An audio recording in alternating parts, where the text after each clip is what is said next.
Israel-Iran युद्धाची झळ भारतालाही. स्वयंपाकाच्या गॅसचा तुटवडा निर्माण होण्याची शक्यता. तर व्यावसायिक सिलेंडरच्या नव्या ऑर्डर न घेण्याच्या कंपन्यांच्या डीलर्सना सूचना.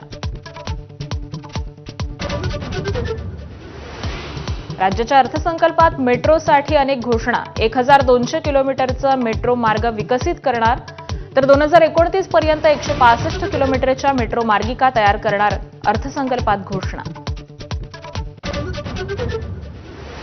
अटल सेतूच्या परिसरात तिसरी मुंबई विकसित करणार. तर नवी मुंबई विमानतळाचं क्षेत्र ग्रीनफील्ड म्हणून घोषित करणार. अर्थसंकल्पामध्ये मोठी घोषणा.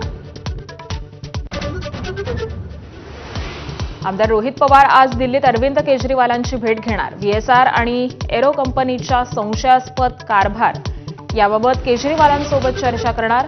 संसदेत अपघाताचा मुद्दा मांडण्याची विनंती करणार. राज्यसभेचा अर्ज भरण्यासाठीही शरद पवार गटाकडून पुन्हा राष्ट्रवादीच्या विलिनीकरणाचा प्रयत्न. अजित पवारांच्या नेत्यांकडून सकारात्मक प्रतिसाद न मिळाल्यानं शेवटचा प्रयत्नही फोल. सूत्रांची माहिती.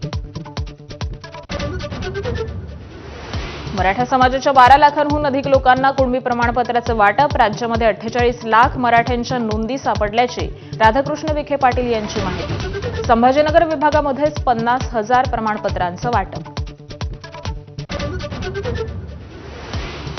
मुंबई तापू लागली. काल 38.9 अंश सेल्सिअस तापमानाची नोंद. गेल्या 5 दिवसांपासून मुंबईसह ठाणे, रायगड जिल्ह्यामध्ये ऊन वाढलंय.